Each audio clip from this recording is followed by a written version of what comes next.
Good morning बच्चा, welcome back to the channel of Gyan Sagar institute. अच्छा, अगर आपको याद हो तो लास्ट क्लास में हमने कैलेंडर चैप्टर जो था वो स्टार्ट किया था और उसका फर्स्ट पार्ट कंप्लीट किया था। फर्स्ट पार्ट में हमने 5 कॉन्सेप्ट्स किए थे।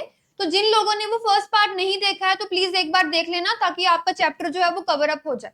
ठीक है, अब वो जो 5 कॉन्सेप्ट हमने किए थे उसके अलावा जो 2-3 कॉन्सेप्ट बचे हुए हैं वो आज की क्लास में हम कवर करेंगे ताकि चैप्टर हमारा फुली कंप्लीट हो जाए। ठीक है जी, लेट स्टार्ट नाउ। तो आज जो हम 6th कॉन्सेप्ट से स्टार्ट कर रहे हैं क्योंकि 5 कॉन्सेप्ट हम लास्ट क्लास में कर चुके हैं। तो 6th कॉन्सेप्ट क्या आएगा? देखो बेटा, 6th कॉन्सेप्ट जो है वो मेरे पास है सेम कैलेंडर फाइंड आउट करना। सेम कैलेंडर कह लो इस चीज को, या सेम ईयर फाइंड आउट करना। ठीक है, ये चीज होती है। सेम ईयर या सेम कैलेंडर का मतलब क्या है पहले वो समझो। देखो, सेम कैलेंडर का मतलब क्या है कि किसी पर्टिकुलर ईयर का कैलेंडर है वो अपने आप को रिपीट कब करेगा। रिपीट इन द सेंस कि जो भी जैसा भी वो कैलेंडर बना हुआ है same as it is copy paste वो दोबारा से कब हो जाएगा। ठीक है, इसको बोलते हैं सिमिलर कैलेंडर फाइंड करना या सिमिलर ईयर फाइंड आउट करना। तो उसको हम कैसे कैसे फाइंड कर सकते हैं तो वो ध्यान से अगर हम समझेंगे तो इसमें देखो, अगर आपको याद है तो मैंने आपको कहा था कि पहली चीज कैलेंडर जो है वो 2 तरह का होता है ना। न्यू ये हो गया हमारे पास लीप ईयर का कैलेंडर हो गया, और दूसरा क्या होता है हमारे पास नॉर्मल ईयर का कैलेंडर। तो आंसर इसका भी उसी के अकॉर्डिंग निकाल लेंगे। कैसे? सपोज करो हम लीप ईयर की बात कर रहे हैं। लीप ईयर की बात कैसे? मुझे क्वेश्चन ये दिया गया कि कोई पर्टिकुलर लीप ईयर है, फॉर एग्जाम्पल 2004 है, इसका आपने सेम कैलेंडर या सिमिलर ईयर फाइंड करना है, या ये ईयर कब रिपीट होगा अपने आप को, तो ये फाइंड आउट करना है। ठीक है, अब सबसे पहली चीज हमें पता है कि ये जो 4 है 2004 है वो एक लीप ईयर है ना। तो लीप ईयर का अगर सिमिलर कैलेंडर फाइंड करना है तो दैट इज वेरी इजी, कुछ नहीं करना होता। इसमें आपने जस्ट 28 प्लस कर देना है, दैट्स इट। कोई भी लीप ईयर होता है वो अपने आप को 28 साल के बाद रिपीट कर देता है। लीप ईयर का कैलेंडर अपने आप को 28 साल के बाद रिपीट कर देता है, कोई भी लीप ईयर होता है। ठीक है जी, तो हम क्या करेंगे, इसमें डायरेक्टली हमने 28 ऐड कर दिया, तो अब इसको ऐड करके देख लेते हैं कितना बन गया। ये मेरे पास 2032 ये हो गया। तो 2004 का कैलेंडर अपने आप को 2032 में रिपीट करेगा। चाहे फिर आप 2004 की बात कर रहे हो, 2016 की कर लो, 2020 की कर लो, मतलब जो भी लीप ईयर है सब में आपने 28 डायरेक्टली ऐड कर देना, दैट्स इट, और कुछ नहीं करना। सेकंड केस देखो, अब बात करते हैं लीप नॉर्मल ईयर की। ठीक है, देखो जरा नॉर्मल ईयर,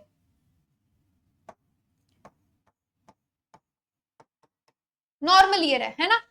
नॉर्मल ईयर का एग्जांपल ले लेते हैं, जैसे कि मुझे बोला गया 2006 का कैलेंडर फाइंड आउट करना, मैंने 2006 है। अब मुझे पता है कि भाई 2006 जो है वो एक नॉर्मल ईयर है ना।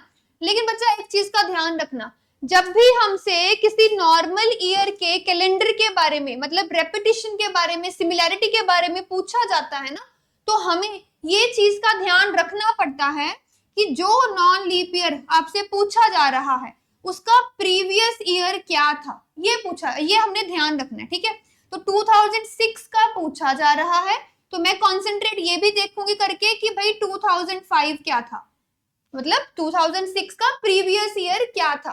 तो 2006 का प्रीवियस ईयर है 2005, एंड 2005 जो है वो भी क्या है, वो भी एक नॉर्मल ईयर ही है ना।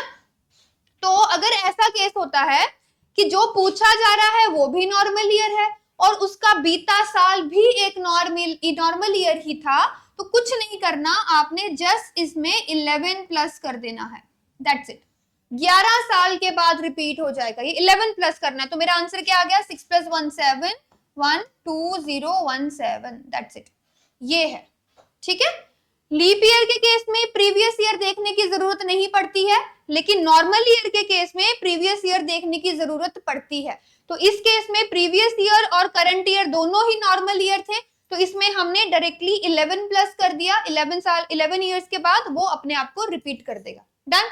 अब थर्ड केस देखो, थर्ड केस कैसे, चलो यहां देखो। अब मान लो कि हमें पूछा गया है 2009 के बारे में, लेट सपोज 9 के बारे में पूछा। अब अगेन 2009 जो है वो एक नॉर्मल ईयर है ना, ये एक नॉर्मल ईयर है।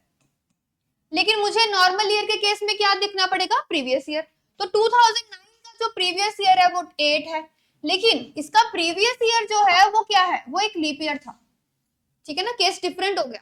तो अगर करंट ईयर नॉर्मल ईयर है और उसका पिछला साल जो है 2008 जैसे वो क्या है, वो एक लीप ईयर गुजरा था, तो इस केस में ये जो करंट ईयर है ये अपने आप को 6 साल के बाद रिपीट करेगा।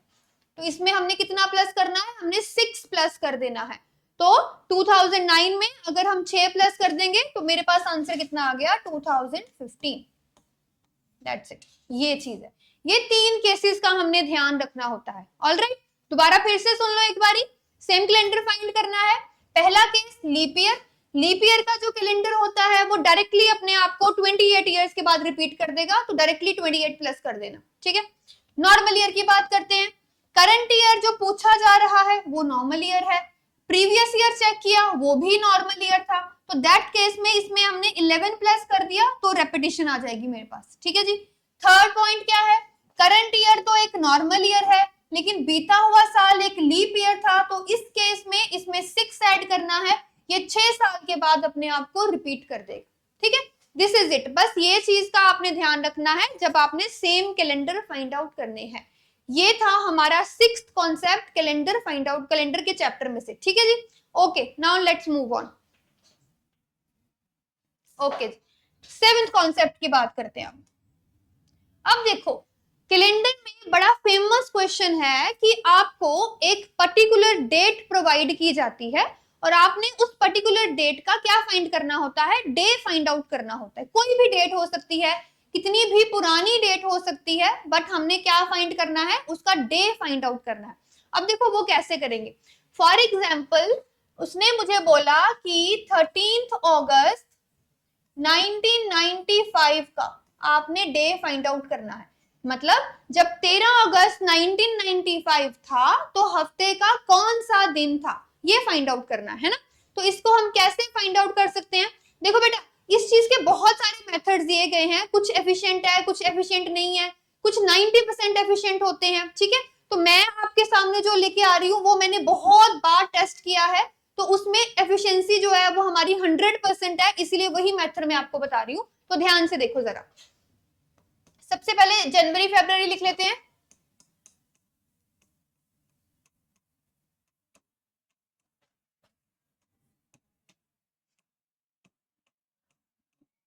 जनवरी फरवरी लिख लिया। अब इसके कोड लिखने हैं हमने 144025036 ये इसके कोड हैं। ये कैलकुलेटिव कोड्स हैं, ठीक है। आपने इसकी रिसर्च नहीं करनी है कि ये कैसे बन गए, आपने जस्ट इनको माइंड में रखना है कि ये कोड्स हैं, ओके। अब देखो इसको लर्न करने का तरीका क्या है, आप क्या कर सकते हो, इन 3-3 के पेयर बना लो। देखो ये 3-3 के पेयर बना दिए, कैसे लर्न करोगे, ये क्या लिखा हुआ है, ये 12 का स्क्वायर है, this is a trick to remind it, okay. तरीका क्या है लर्न करने का, देखो ये 5 का स्क्वायर लिखा हुआ है, ये अगला थर्ड का पेयर 6 का स्क्वायर लिखा हुआ है, ये क्या किया हुआ है 12 का स्क्वायर प्लस 2 किया हुआ है, ठीक है। इसको याद ऐसे रख सकते हो, कोड एक्चुअली यही है, इनको ऐसे ही माइंड में रखना। फिर उसके बाद हम देख लेते हैं संडे मंडे। देखो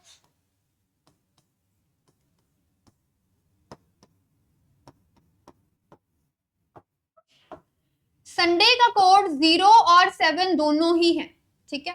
1 2 3 4 5 6, ओके। तो एक चीज का ध्यान रखना है, मंडे जो होता है वो हमारा बाय डिफॉल्ट हफ्ते का पहला दिन होता है, ये चीज का ध्यान रखना है, मंडे पहला दिन होता है, संडे जो है वो आखिरी दिन होता है, इसलिए उसका कोड 0 भी है, उसका 7 भी दिया हुआ है। फिर उसके बाद हम क्या करेंगे, अब हम सेंचुरीज लिखते हैं। देखो 18th सेंचुरी, 19th सेंचुरी, फिर 20th आ गई, फिर 21st है, अभी करंटली 21st चल रही है ना, तो इसके कोड हो गए 3165, ये इनके कोड्स हैं। टाइम पीरियड भी देख लेते हैं, जैसे 2 का देख लेते हैं, लास्ट वाले का, ये शुरू कब हुई थी 1901 से 2000 तक, इसका टाइम पीरियड ये, फिर इसके बाद ये 2001 से शुरू होकर अब 2100 तक जाएगी, ठीक है, ये हो गया। तो इस हिसाब से इनके टाइम पीरियड्स होते हैं। तो ये 3 चीजें हैं हमारे पास, इनको थोड़ा सा हमने माइंड में रखना है। आफ्टर दैट फिर हम प्रोसीजर के थ्रू पर्टिकुलर डेट का डे फाइंड आउट कर सकते हैं। डन। अब देखो कैसे फाइंड आउट करना है, जरा ध्यान से देखो, कॉन्सेंट्रेट करके देखना जरा ध्यान से, स्टेप बाय स्टेप। सबसे पहले हमने लिखनी है डेट। डेट कितनी दे रखी है मुझे? 13 तारीख दे रखी है, तो मैंने यहाँ 13 लिख लिया। डन। फिर मैंने लिखना है मंथ, लेकिन मंथ का मैंने कोड लिखना है, ये ध्यान रखना। तो अगस्त है, अगस्त का कोड क्या दिया हुआ? 3 दे रखा है, तो मैंने यहाँ पे 03 लिख लिया। डन। फिर मैंने लिखना है ईयर। अब बेटा ध्यान रखना, ईयर में सिर्फ लास्ट के 2 ही डिजिट्स लिखने होते हैं, लास्ट 2 डिजिट्स ओनली। तो 95 आ गया यहाँ पे। फिर हमने लिखनी है सेंचुरी कौन सी थी 1995 में, और सेंचुरी का भी हमने कोड लिखना है। तो 1995 मेरी इस टाइम पीरियड में आ रही है, तो 20th सेंचुरी थी। कोड क्या दे रखा है? 6 कोड दे रखा है इसका, तो यहाँ पे 6 लिख देती हूँ मैं, ये लो। फिर मैंने लिखने हैं लीप ईयर की वैल्यू। अब ये लीप ईयर की वैल्यू क्या है बेटा? ये कह रहे हैं 1901 से ये सेंचुरी शुरू हुई थी, ठीक है ना, 1995 तक टाइम पीरियड गया है। तो इस टाइम पीरियड तक कितने लीप ईयर गुजर चुके हैं, क्योंकि जितने लीप ईयर गुजरेंगे वो उतना अपना इंपैक्ट छोड़ के जाएंगे, है ना। तो वो फाइंड करना है। वो कैसे करेंगे? जो हमने ईयर की वैल्यू लिखी है दैट इज 95, इसको हम क्या करते हैं? 4 से डिवाइड करते हैं। 4 से क्यों डिवाइड किया? क्योंकि लीप ईयर 4 साल के बाद आता है, तो 4 से डिवाइड करो। 2 पे गया ये, फिर ये 3 पे गया, ठीक है। ये जो लिखा है मैंने, इसको क्वोशंट बोला जाता है। क्वोशंट के ऊपर फोकस करना है, रिमाइंडर कुछ भी आए उसके ऊपर फोकस नहीं करना, छोड़ देना उसको। 23 आ गया मेरा यहाँ पे, 23 मैंने लिख लिया, ठीक है। अब मेरे पास ये 5 वैल्यूज हैं, इन पांचों वैल्यूज को मैंने करना है प्लस। प्लस करने के बाद अब क्या करना है देख लेते हैं कितना बन गया। ये बनेगा मेरे पास 140, 140 बनेगा ये, ठीक है। अब पांचों को प्लस कर लिया। अब मैंने फाइंड क्या करना है? मैंने डे फाइंड आउट करना है। और डे कितने होते हैं? हफ्ते में कितने दिन होते हैं? 7 दिन होते हैं। तो जो भी ये आया है ना, इसको आपने 7 से डिवाइड करना है। अब 7 से डिवीजन पे जाएगा ये। अब 7 पे डिवीजन करें जरा, देखो 140 को अगर मैं 7 से डिवाइड करूं तो ये डायरेक्टली 140 आ गया, पूरा का पूरा कट जाएगा। रिमाइंडर कितना आ गया मेरा? 0। अब ध्यान रखना, जब 7 से डिवीजन करते हैं तो हमेशा रिमाइंडर पे फोकस करते हैं, बाकी किसी चीज पे फोकस नहीं करना। रिमाइंडर कितना आया है मेरा?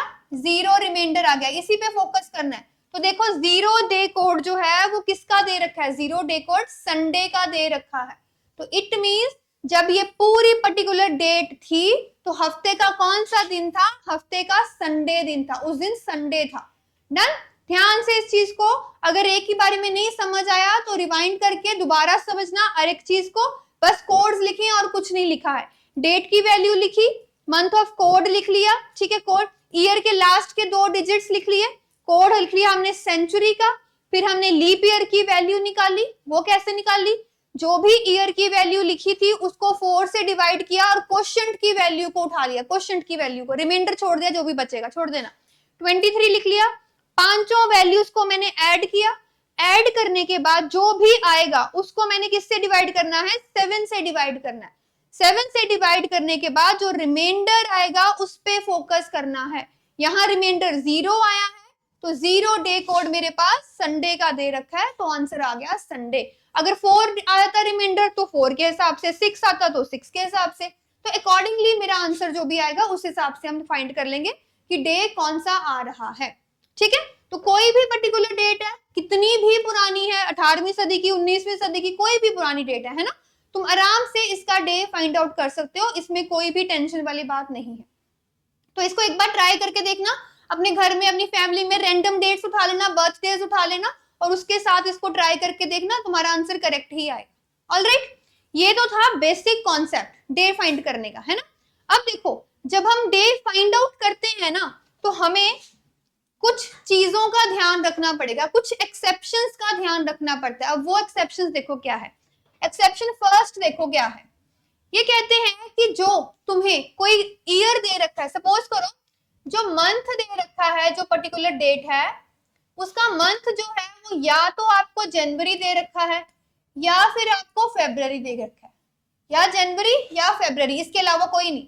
और जो ईयर देके रखा है आपको गिवन, वो एक लीप ईयर देके रखा हुआ है।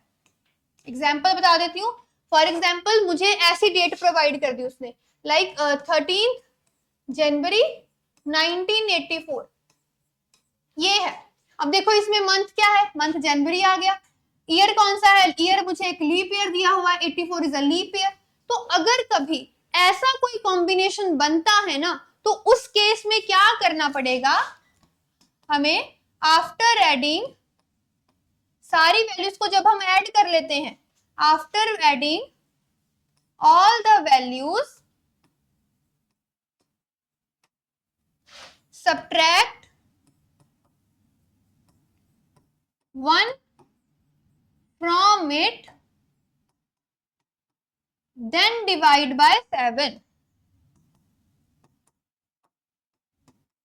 by 7, sorry 7।